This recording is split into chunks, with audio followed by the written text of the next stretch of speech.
Joshua, Hello. yes. We're off to a good start already. Cut it. Action. Very good. All right. I am here with Joshua Markle, my very first The SCAR Initiative interview. I wanted to give Joshua an opportunity to introduce himself, his military service, where he served, and for how long. So I will turn it over to you, Joshua. Hey. Hi, I'm Joshua Markle. I served in the United States Army. I was a United States Army Ranger with 1st Ranger Battalion, 75th Ranger Regiment. My military occupational specialty was 11 Bravo 3 Victor Bravo 4, which is Airborne Ranger Sniper. I deployed to Afghanistan, Iraq, Northern Africa, and a lot of other places around the world for training. Oh, very good. Okay. And of all the places that you deployed, which one is the most memorable? Oh, wow. Coming with the deep stuff. I am. That's a tough one. I loved Afghanistan. It's such a beautiful place, and the people are I mean, most of the people in Afghanistan were the nicest, most wholesome people. Like Northern Iraq, same thing. A lot of people think that there's an enemy that hates us because we're white, Christian, or whatever. They welcome you into their homes and treat you like you're a king. It's the Muslim way. But anyways, the country's a beautiful place. The people are beautiful people. Wonderful. I've heard really good things about it, actually. I mean, despite everything happening in the world today, which how do you feel about the memories that you have from Afghanistan to what's going on now? I mean, the Taliban's not new. They took over in Afghanistan 96, I think, 1996. After the Russians left in the 80s, you know, the country was unstable and lack of leadership, and everybody's very tribal over there. And when the Taliban took over, they just set up a system of things. So I don't know. It's sad. It is. And I do appreciate your service and what you have done. We have talked a lot. We always have great stories to share and giggle about. And which for people who are unaware, our very first interview did not go so well because I forgot to hit record on the voice. Record button. And all the good information is going to be in the first interview. It is. I'm hoping to remember some of the good things that we talked about, which I did want to remind people as well that Rangers do more than shoot guns and take care of the sickly. You all are very skilled in so many other areas. Can you talk a little bit about your training? Yeah, we did that last time. So when I joined the Army, I joined the Army on a Ranger contract, which means the contract I signed with the Army stipulated that I would get the opportunity to go through Ranger Selection after I went through training. So I joined the Army, went to infantry boot camp at Sand Hill, Fort Benning, Georgia, in Columbus. And I actually made it all the way through the training to the 13th week. And I was out on the FTX, which is a field training exercise. And I got bit by a brown recluse spider, which is very common in Georgia. And brown recluse spiders very venomous, and it caused my leg to swell up. I got real sick. They had to take me to the hospital. Doctor was talking about cutting my leg off. They put me on antibiotics and I recovered, but because of that, I didn't get to finish my boot camp. So I ended up having to do infantry boot camp twice. I went back, started again, recycled into a class, and then graduated my second time. Mm-hmm. After that, you go to airborne school. In order to be an airborne ranger, you got to have that airborne part. So go to airborne school, learn how to jump out of an airplane. And after airborne school, I go to RIP, which is a Ranger Indoctrination Program. They don't call it that anymore. Mm-hmm. And that is the selection to become an Army Ranger. So it's like the pre-selection before the selection. No, actually, this is the selection. It is the selection. You know, okay. It's funny that you mentioned that, though, because one of the tenets of being an Army Ranger, it's a daily selection. Gotcha. And we call it that. It's a perpetual selection, Mm-hmm. meaning every day you wake up, right, you can fail. You know, you have to perform at 100% every day. And if you quit performing at 100% every day, you're gone. So we call it a perpetual selection, you know? Okay. Yeah. Okay. All right. And can you tell people what years did you serve? I joined in 1998. I graduated from high school. I joined in 1998. I did 2 4-year enlistments. Mm-hmm. And last time I told you about when they picked us up from airborne school. Yes, you needed to share that story. Okay, so this is good. This is good. So when you graduate airborne school, they're on Fort Benning, and you have your graduation for that. A ranger shows up for the people that want to go to ranger selection, and that day a ranger showed up in his starch and spit, which is a starched uniform. Back then it was the BDUs. It's so starched you could literally stand it up on the ground by itself. Was this like man intimidating? Yeah. Yes, very much so. Yeah. And he had his black beret. We had the black beret back then, Mm-hmm. before the Army switched to the black beret. We're in the tan berets now. Yeah. And he literally called for all of the ranger selectees, and they all formed up, and he said, "You got 30 seconds, put your duffel bags on the back of this truck." And we all did that very fast. And then he asked if anybody wants to quit. Well, apparently that scared a few people, the duffel bag thing. So a few people quit. And he told them to leave, and they left. And then he tells us to take our headgear off, put it in our pockets, lines us up to start running. And he just launches out of a 5-minute mile pace, just as fast as you can run. He's running us to the training camp. Oh, gosh. He's in starches and spits. You know what I mean? Yeah, that's crazy. He's in a duty uniform. Well, we get to the spot, and everybody's just dying. And you know, anybody that fell out of the run that didn't stay with the formation, he told to leave. And then he asked the rest of us who wants to quit, and half of us quit. Half of the guys quit. Said, "But we don't even know where we're going. We're already running really fast. Yeah. I'm not dealing with it." And after half the class quit, he walks us inside to this barracks, issues us pillows and blankets, and assigns us rooms, and then gave us the weekend off. Oh my gosh. So for all those guys that quit that day, y'all probably don't know this. Oh gosh. We were drinking hot cocoa and eating donuts that weekend. If you had just stayed in it a little bit longer. Oh, okay. How many people started out before the run? How many were there total, do you think? If 30 something guys. And then after the run, how many were left? Maybe 10. Oh my gosh. Maybe 10. And that we haven't even started the selection yet. So that Monday, selection starts, and there's 100 guys. Okay. And from all over. Mm-hmm.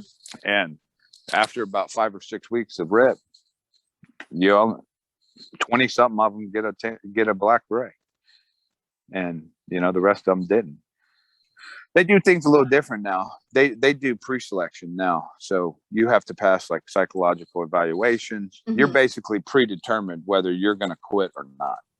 Now, back then they determined if you're going to quit or not by beating it out of you. Gotcha. Right. Right. Oh my and God. now because everything's gotten so intelligent, a lot more smarter. Anyhow.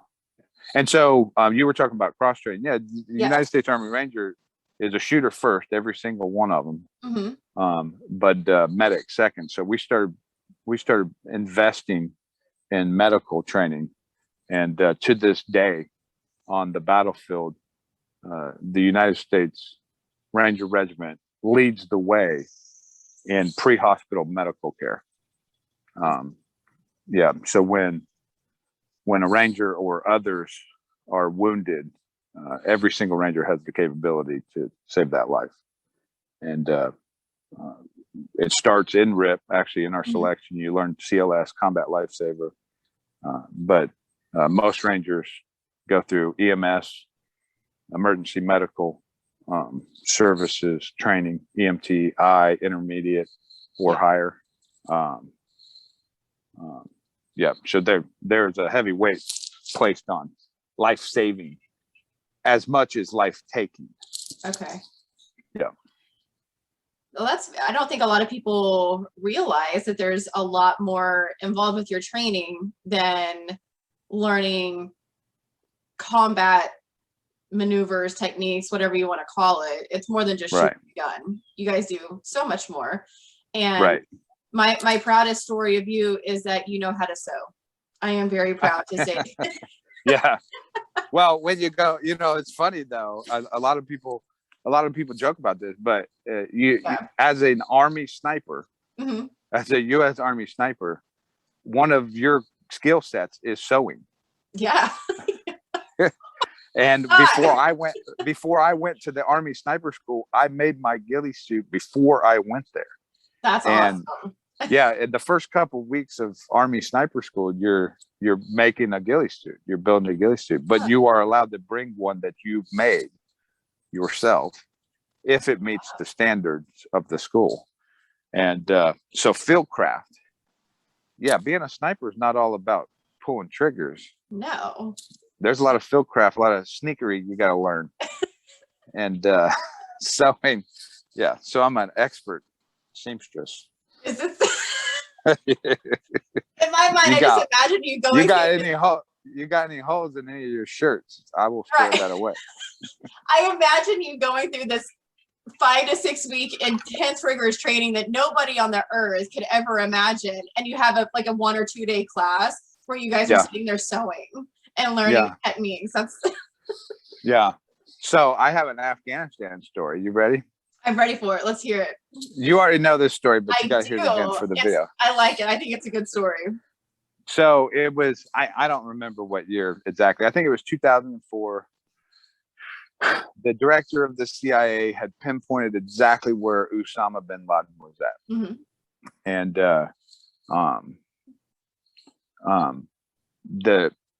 the powers to be decided, let's send the whole package, the whole SOCOM package. So the entire regiment got deployed, which rarely happens. And how many people is that total? At the time, and this is little known information, at the time, there were 2,000 active Army Rangers in this country at any given moment. Wow. There are more professional football players. I mean, seriously. And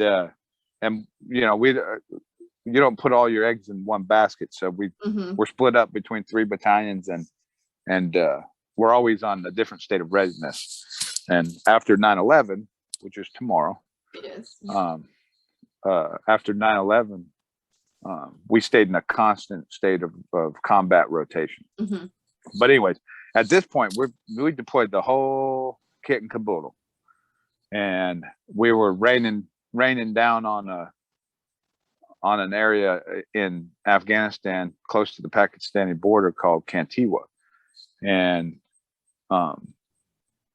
each element of the Rangers had a different mission. Some came in helicopters, some whatever. My platoon walked up this valley Mhm. into the target city by foot, and we had a bunch of our Afghani counterparts with us and such like that. But yeah, it was I think it was a 20 to 30 click movement up a mountain. I Yeah. think we were 15,000 feet. And we took over a castle. There's this castle in the middle of this valley, a literal castle like you see in the movies. Yeah. And we were staying there. We kicked the family out, but we paid them. They were compensated for our hotel stay there. Yeah, our Airbnb, That's right. Afghanistan style, and it became our strategic stronghold for searching the rest of the villages and valleys. Mhm. I found the Singer hand crank sewing machine, and I Mhm. found this box full of this white cloth. Well, at the time in the mountains, there was a foot and a half of snow, and we were wearing desert camouflage. And so I came up with this idea to make snow camouflage for my squad. Makes sense. And so I started hand cranking out helmet covers, the poncho style camouflage, white camouflage that you put over. And Yeah. sewing the the seams and the hems and making all this camouflage. So we would go out on patrols during the day and night looking for bad guys, and we had these psyops guys with us that had radios that would pick up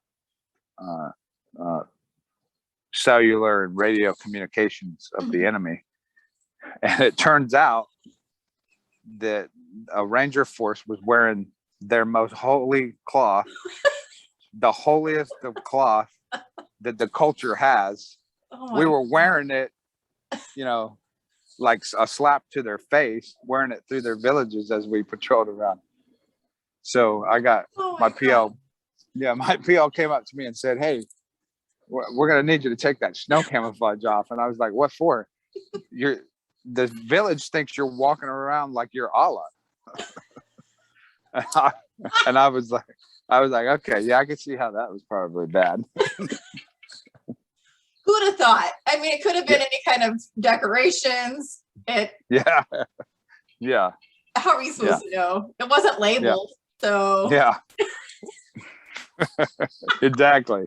Y'all should have put a label on that box. Right? The most holy cloth. Don't sew me into snow camouflage. Oh my gosh, that's a good story. That is a good story. Yeah. Well, I'm glad that you're on a roll with stories, because the reason for our discussion is you have a pretty intense story that you are going to share. So with that being said, can you tell us about the story that you've chosen to highlight, how the scar occurred, and the significance of the scar to you? Oh, yeah. So this is the SCAR initiative. It is. So I have 6 to 8 inch scar on my lower back from 4 back surgeries. I had 2 vertebrae that were fused together after a traumatic accident, and it took 4 surgeries to complete that task. The accident was a parachute accident. The short of the story is I had a total parachute malfunction. My main parachute failed to deploy, and I deployed my reserve parachute in just enough time to not become a pancake on the earth. But it did, because of that, it did fracture my spine.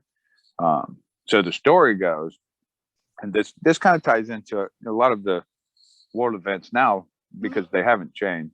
Yeah. Back in the late 90s, the United States was presided by Bill Clinton. Bill Clinton was president, and we were on the cusp of a war on terror with guys like Osama bin Laden, who had attacked the embassies in Africa. He had attacked the USS Cole. There were American casualties. Yeah. So when President Bush was elected, he inherited a pre-existing uh, a terrorist enemy, and which is we're still fighting today. So back under Bill Clinton, there was also a second thing that was going on. We were fighting a war on drugs as well. Yeah. And there was a potential mission to invade Colombia that special operations was ordered to prepare for. And so this was actually in the year 2000. I was 19. I had just graduated the Army's Ranger School. And we went into preparation for a real world mission to invade Colombia by jumping on one of their airports. We went into hiding. We call it isolation. We went into hiding. I'm not going to say where, but it doesn't matter. And we started training for this mission. Yeah. I'm sorry. Last time I think I may have said some things I probably shouldn't have said. But anyway, it doesn't matter. I mean, it's 20 years ago. Seriously. Right. So one of the big things is we got to get the entire special operations package, mass tactical. We're talking, 24 airplanes are going to fly over an airfield. Rangers and special operators are going to jump out of the back of these airplanes, and we're going to take this airfield. So we were going to do a practice one in the United States, and we chose Fort Campbell, Kentucky. And so we loaded up that night. We flew over to Fort Campbell, Kentucky, and we started a mass tactical jump. Typically, in the airborne community, we jump at 1,200 feet or higher. We call it AGL, which is above ground level. In a combat jump, you would jump 500 feet, low, underneath the radar, and the jumper jumps out, and literally it's just enough time to open the parachute before you hit the ground. Yeah. That night we jumped 800 feet. Okay. For those that don't know, 800 feet in free fall time is 8 seconds, roughly. So when I jumped out, by the way, it's nighttime, full combat equipped. I was a assault gunner, so I had a light machine gun on my side, a full rucksack, 150 pounds of gear, my gear, my combat equipment, helmet, night vision, etc. Yeah. When I jumped out of the airplane, my static line, the cord that opens my parachute, cut in the door. So it cut in half. And that rendered me incapable of opening my main parachute. The static line in the airplane, in essence, opens your parachute for you. Did you know at the time that it had cut? Did you? No. You didn't know? Okay. No. I went into a so when you jump out of an airplane, you have 4 seconds before your parachute opens. And you count 1,000, 2,000, 3,000, 4,000, and you look up and you see your parachute. Well, every time before, I saw a parachute. This time, not only am I not capable of looking up because I'm in a total nosedive. Yeah. I got no parachute. So I don't know, 5 or 6 seconds into the free fall, I'm about to die. I deployed a reserve parachute. And the interesting part about that is we had just gotten this new reserve parachute. It's called a MERPS, modified improved reserve parachute. A month before, had I jumped, I'd have been using the old T-10 Charlie reserve parachute, which you actually had to dig in with your hands and grab and throw this parachute. And at that height of a jump, would have been impossible. I'd be dead. Now I don't know if this is true, but it was true for a long time. I am the only survivor in the United States Army, if not the military, of a total parachute malfunction under 1,000 feet AGL. That's crazy. To this day. Holy. Yep. And it's just because you don't have time to think to execute. Right. And so for a long time, they used the video of this jump. There is a video. They used the video of this jump in airborne school as a testament to do as you're told, do as you're trained, and That's you right. too, sir, you too will live. Yeah. We will Your not legacy, accept your casualties. legacy. We will not accept casualties on the drop zone. I'm gonna have to reach out and see if I can really get that video. That would be awesome to add to this. Just Yeah, it would. Full visual of what happened. I know a few guys. Between your contacts and mine, I think we can make it happen. I think you could do it. I actually do. Okay, so But you're free falling. What happens next? Yep. What happens next? Yeah. Oh. What happens? So I pull my reserve parachute. Okay. Because it's a new parachute, it's got a deployment assistance device called a DADS, and it's spring-loaded pilot chute. That spring-loaded pilot chute grabbed air, opened up the reserve parachute, which comes out at your waist, no longer at your shoulders. It's attached to your waist. So I'm laying down flat as I hit. I landed on a runway. Oh my God. And I hit the runway, fractured my heels and shins, fractured my spine, knocked myself unconscious, I think for 30 plus minutes, for quite some time. Yeah. When I came to, I did what any good ranger would do. I pulled my parachute in, I put my gear on, put my night vision on, turned my radio on, locked and loaded my SAW light machine gun, and got up and ran down the runway 1 mile to find my assembly area. when I found what any good ranger would do. Right. Were you in pain at any point during this, by the time you got up and you were running, or were you still in so much shock? So when we jump airfields, we wear knee pads, elbow pads, and ankle braces. Okay. My ankle braces the plastic was fractured in half. Oh my gosh. I know. When I went to take them off, I was like, well, look at these pieces of shit. You know what I mean? Military quality for you. Thanks a lot for that. And just kind of chucked them over my shoulder. Right. And so, yes, I was in I think a handful of things were going on. I was in a significant amount of shock. Yeah. One, the realization of what had happened started to hit home when I was pulling my parachute in, and I'm pulling in the reserve because I'm still wearing the big one on my back, which if you know anything about airborne and jumping, you know what I mean? That big one, it's very thick. Right. And I'm pulling in this little parachute. You got to pull in your parachute and take your stuff off the runway, because the whole concept of an airfield seizure is we jump in and take the airport, but then our American planes start landing so they can drop Bradleys, tanks, Humvees, more troops, etc. We're going to invade from the inside. So you got to pull your parachutes up because they'll get sucked up in the airplane. So basically they don't want you just laying there. Right. They don't want that jumper that got knocked unconscious laying there. So I knew that. So I woke up. So I decided to wake up 30 minutes later after taking a nap. Yeah, and then run a mile down the runway to find my assembly area. Oh so I did. I got up, I put my heavy rucksack on. I'm very sad. Yeah. I'm very sad. They teach you not to feel sorry for yourself, but that's true. That's not true. You do feel sorry for yourself. I felt very sorry for myself. Yeah. I put my ruck on, and I just decided to hoof it out. And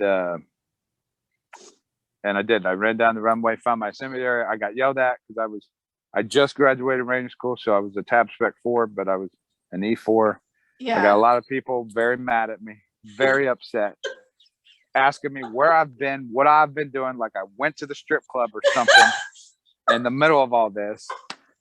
Yes, I did. I went out and had a few drinks and talked to a stripper. No, I didn't have a parachute. Nobody believed me. Oh my God. Because it never happens. It never happens. And nobody believed me. And finally, they got communications from the C-130 that dropped me. And the jump master up there, the safety, the jump master jumps. The safety up there pulled in half of a static line. When he's pulling in the holes of the rest of the jumper static lines, He's got half of one, which normally means there's a dead jumper. Mm. And so that information finally made it back to my boss. My boss is like, hold up. And so, and I'm injured, but not telling anybody. And so they finally said, are you okay? I'm like, hey, it could be better.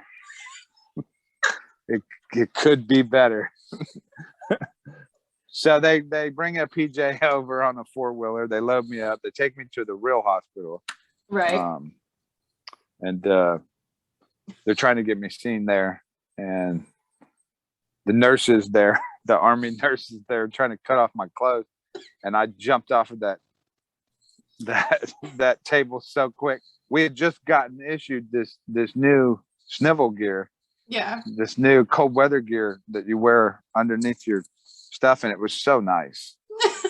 And yeah, it was so nice. And they tried to cut it off of me. Yeah. Because I was a spinal head injury.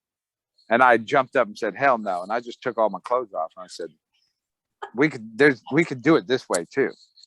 And so we're not even supposed to be there technically, right. When daylight breaks. So because there's a lot of secrecy shrouded around what we were doing. Mm-hmm. And so a bunch of people from my group came and got me, snatched me up before I could get like an MRI. Wow. Or anything, and put me on our medical bird. And then we flew out of there back to our hiding location. And if anybody that's watching this doesn't know, we never invaded Colombia. That didn't happen, but it could have. Operation Knocking Door, 2000. Oh my goodness. So how many surgeries did it take to repair from your injury? 4. Wow. And what happened during the surgeries? My first surgery. Okay, well, yeah. I was on profile for some time after this accident because of my heels and mm-hmm. shins, and couldn't run, couldn't do like hard labor. Right. Make big rocks into little rocks. Mm-hmm. So I was on profile for some time, and then I went back to Ranger, and it was, I couldn't tell you if months or whatever later, I was doing a live fire exercise, and I actually officially became paralyzed jumping over a log. Wow. And that's when I officially went to the hospital, and I did. A Ranger doctor saw me, did an x-ray, and he goes, man, what happened to you out there? And I said, I jumped over a log. He said, this injury is not from something like that.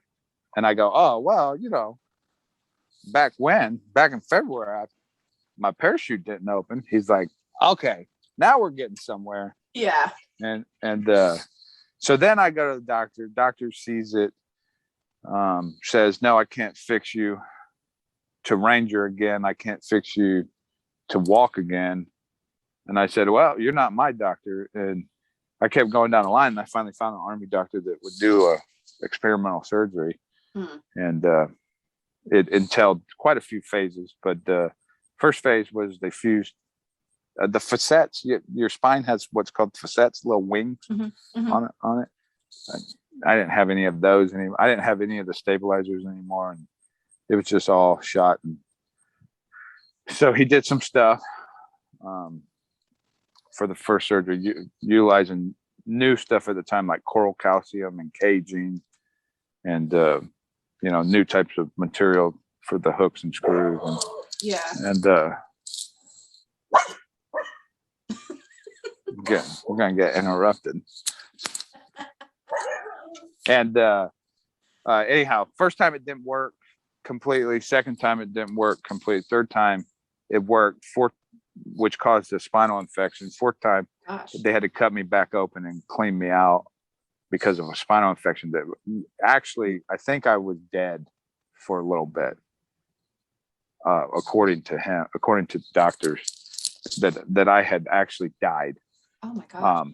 But afterward, we were I was up at Fort Gordon, which is the Army's biggest training hospital, and they had just brought up from Panama, I think, a special forces team Mhm. of medical guys exploring hyperbaric therapy, which is dive chamber therapy. And so up here at Fort Gordon, they had just gotten this thing. I was the second or third guy to go into it, Wow. into the dive tank. And so, yeah, I would do hyperbaric therapy in the morning and afternoon, 4 hours at a time. I think we were diving to like 50 feet. And supposedly what that does is at that depth, it helps it helps your body use oxygen to heal. Okay. So I had a hood on around my head, right? And I was sucking 100 to 120% high flow O2 oxygen. Yeah. So I'm sucking in oxygen like I'm getting high as shit, right? Oxygen, little known fact, oxygen is actually poisonous. Wow. Yeah, deadly. You can have too much oxygen, but you'll pass out before you die. Good to know. Good to know. Wow. Yeah. So how has the healing journey been, physically or mentally? Mentally at the time, it was a blow, it's a blow to my life. I just completed all this training. I almost died in basic training, lost my leg. Yeah. Right. I just graduated Ranger School. I was 19 years old. Right. I went through in one go. I wasn't recycled. I wasn't peered. There's all these ways you can get kicked out of Ranger School. And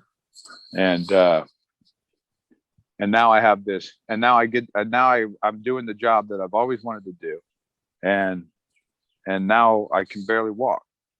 I'm having to learn how to walk again and run and, do stuff. And so this is all pre-September 11th. And the Ranger Regiment has two quick and fast ways they'll kick you out. RFM and RFS, released for medical and released for standards. Like, for instance, you can't run fast enough. And I was just hiding until I could rehab back to functional status. Yeah. And I did. And then we invaded Afghanistan, and then Afghanistan. Then we invaded Iraq, and then it was Iraq, Afghanistan, and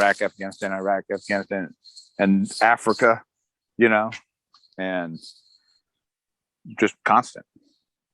Jeez. So mentally, how were you affected by it? Yeah. I think I don't know. I think it made me try harder. Honestly, Yeah.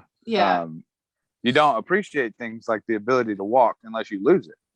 Right. Right. When you're in the Ranger Regiment, you're 1% of 1%. You're the top of the line. And other special operations units like Navy SEALs, pararescue, etc. You're expected to be, top of the line. And so when you have a major injury like that, you got to fight that much harder to stay with the wolf pack. That's true. Yeah. And since the accident, and it's been a number of years now since that's happened. 20 years. Goodness. Plus. Yeah. Wow. So how have you felt since that accident? How has it impacted you now? Well, injuries don't generate. Injuries degenerate. Yeah. Yeah. You blow a knee, you blow an arm or elbow, you blow a back. It doesn't improve. It gets worse over time. But I believe in physical fitness as medicine. If you treat your body like a machine, like it's your most important machine. I mean, literally it is. It's the only house you'll ever technically own. Yeah. You'll live in it till you die. If you give it that type of value, and you learn. I think is most important. You read and study, and then execute, and you learn. Yeah, the human body is it's amazing. It's amazing what it can do. Yeah. It's so impressive that you have recovered from it the way that you have. And the things that you're doing now physically with lifting weights and I mean, just all the things you still do despite that injury. Yeah, you got to stay moving because the minute you stagnate, you die. I mean, it's like bad water, you know. Don't drink stagnant water. Don't drink stagnant people. Surround yourself with moving water. I mean, seriously. Yeah. That's true. That's always, I think that's a good concept to have in life in general. So moving into a more positive vision of this experience, what message or takeaway would you want somebody to have of your story? Oh, yeah. I mean, we all put limits on our capabilities. And sometimes I think we listen to the wrong science and the wrong medicine. Had I listened to the first few people, I might not be walking. I might be in a wheelchair. And if I had listened to everybody, tell me that I can't do anything, I can't do that anymore, or whatever, maybe I wouldn't be able to. And some people say that you're the sum total of the 5 people you hang out with the most. You better pick the right 5 people. That's true. And I feel like I did. I picked people. I've surrounded myself with people that didn't want me to quit, that didn't want me to take pain medication all day and lay on a couch, and didn't want me to, do that. Yeah. And trust me, for every one person that says I can do it, there's 9 people telling me I shouldn't be doing it. And I think it's misery loves company. Well, I am so inspired by your story and what you have overcome. And I can't wait to show people some of the pictures that you will be providing me about your story, because I think it's always great to see exactly what it is. And hopefully we can get that video too. That would be really neat to put together with this. And yeah. Do you have any final thoughts on anything else you'd like to share? No. No, I think I think this was a good interview. Tomorrow being the 20th anniversary of 9/11. Yeah.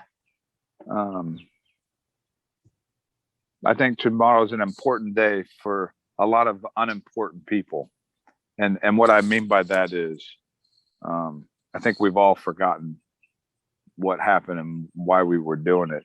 Yeah. And so if you got a buddy, a military buddy, a friend, family member, or whatever, I'd definitely reach out, ask them how they're doing. For sure. And where were you on 9/11? Sounds like a country song. It does. I think it was. I think it was a country song. Could have been. Oh, you definitely wanted to hear this story again. Yes, I think it's important. September 11th, 2001. My squad of 10 guys was assigned to Bravo Company 175, a group of 180, 200 guys. And my squad's mission was CSAR, Combat Search and Rescue. So we had all the gear for cutting into airplanes and helicopters and saving people, etc. And we were attached to the Bravo Company, whose job was to do the assault mission. And we had deployed to England. So we were hiding out in an undisclosed Air Force base in England with minimal American presence. And we were going to do a real world training mission in Hungary. And there were elements of our unit that were forward in Hungary setting stuff up, and the rest of us were hiding in England. And so on September 11th, oh, by the way, when I say hiding, we're hiding in a hangar. So there's the 200 plus of us, cot to cot, inches in between cots. Yeah. Sleeping, get pigeons pooping on us, sleeping in a hangar. There's like 3 showers. There's 3 shitters for all of us. We're not allowed to go out during the day because we're worried about Chinese satellites seeing us. Oh my gosh. Yeah. I don't know if you know this, but we take this type of stuff real serious. Yeah, I can tell. So we're only allowed to go out at night to do our training, battle drills, and stuff like that. And during the day, we have to stay inside. And so I wake up early one morning. When I say early, earlier than the early, because I wanted to get a hot shower, and that's virtually impossible. Yeah. But I did. You remember that Spears gear I was talking to you about that they tried to cut off of me? Yeah. I'm wearing it. I'm wearing it right now. And that's all I'm wearing. It's skin tight. You know what I mean? Yeah. So I look like a Men in Tights musical. The whole room does, actually, but everybody's in their sleeping bag. Right. So I get up and I grab my dots, my shower bag, and I'm gonna get a hot shower. And right as I was heading toward I get out of the cots, which are, nuts to butts cots here. And these 3 Air Force officers come in. They were female. And she goes, "Hey, I need to talk to who's in charge." And I looked at her, and I think she was a captain. And I was like, "It's that guy right there." And I pointed at this cot. And she looked at me like, okay, now get him for me. I think that's what her face said. And I looked at her with my face and said, "No, you don't touch First Sergeant." No. I don't remember his name, but this was a grumpy ass, like, combat vet First Sergeant. This is before I've been to combat, before most of my people I know have ever been to combat. The war hasn't started yet. Yeah. You do not wake this guy up. He'll come out with a machine gun or a K-bar or something. He's gonna kill you. You don't wake him up. Are you stupid? And I was looking at her like, "Are you stupid, ma'am?" No. I didn't say that, though. I'm respectful. That's one thing Rangers are. Courtesy to superior officers. Anyhow. So she finally, I guess she just finally persuaded me that I had to wake him up. So I kind of woke him up and backed up, woke him up and backed up. Yeah. And he finally stuck his head out of his sleeping bag, and he's like, "What?" And I'm like, "This officer lady wants you, First Sergeant." And so he gets out, and he's wearing basically nothing. And and so they have their little combo. I didn't suspect much, so I go and get my hot shower, and I did. I got a hot shower that night. And so I come back, and he's getting done talking to her. They had like a little huddle, and he looks at me, and he goes, "Marble, come here." And I'm like, "Fuck." He's like, "Get everybody up in the hangar." I was like, "Me, First Sergeant?" He said, "Did I stutter?" I was like, "Roger that, First Sergeant. I'm all over this." So I just start kicking. I start running up and down and kicking everybody's cots. And I was like, I got a hot shower, by the way. Did I mention that? I'm glad you did. I just want to keep. Yeah. I don't care. I got a hot shower. So I wake everybody up. Everybody's mad. Everybody gets up. First Sergeant calls us over. And he's got the officer females behind him. And he goes, "The United States of America is under attack." Oh my God. Everybody in the room started laughing. We just all started laughing. The hangar, sorry. Yeah. Because we thought it was part of the exercise. Oh, there's no way this is true. You know what I mean? There's absolutely no way. You guys are adding to the training. Cool. Cool story, bro. And he waited till we all got done laughing. He didn't get mad. He said, "United States." Uh-oh. Okay, we're good. You still got me. And he said, he told about the first tower. The first tower hit by an airplane. Wow. And that was all the information we had. The time they left, whatever. Back then, this is before the internet, cell phones, and whatever. We had these hand crank radios, and my buddy was cranking up a radio and listening to a radio station called a BBC station. Sure shit, it's airing on BBC over the radio.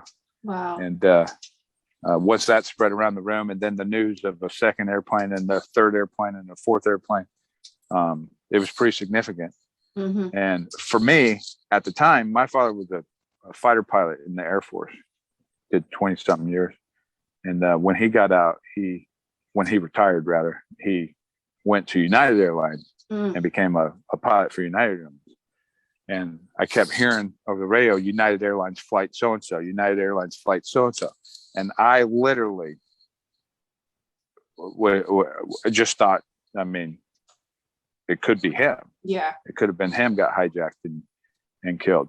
And we were stuck there for weeks before we came home. And, without communications home. I mean, we're legitimately hiding. So there's no phone calls or emails or anything we were doing. And that's a pretty hard time. I bet. But we were all excited there at that position. We were all very excited because had we been given the order, we would have been the first to deploy. And even though when we came home, and it was October of 2001 when we invaded Afghanistan, Rangers jumped on Objective Rhino, which was near Kandahar, and or was Kandahar, and the invasion commenced. And here we are tomorrow, 20 years later. Gosh. Well, thank you for sharing your story. I really appreciated it. I hope people are going to get some kind of understanding about what you do. There's some funny times, and then there's some really serious traumatic times. So it's everything in between from your service, it sounds like. And I really appreciate it. You can walk around all day long thinking about how traumatic the world is. Guess what? It is. It is. You could have the attitude that life is so traumatizing, it's so depressing. Guess what it is, right? Change your attitude. The world ain't changing. It's going to be the same tomorrow. That's right. I mean, it's all about your perspective, your attitude. Yeah. The only thing you own is your attitude. That's true. Well, I think those are great words to end on. And I appreciate, again, you being so vulnerable and telling your story. I know it's not easy to relive these moments, and I hope that it brings some kind of healing or understanding, some kind of connection to somebody else who may have experienced a similar situation or has somebody that has. In one way or another, I think it's going to be a really impactful story for somebody to watch. And we appreciate that. Thank you so much. Thank you for having me. You're welcome. Rangers lead the way. Woo! Good job, Rangers.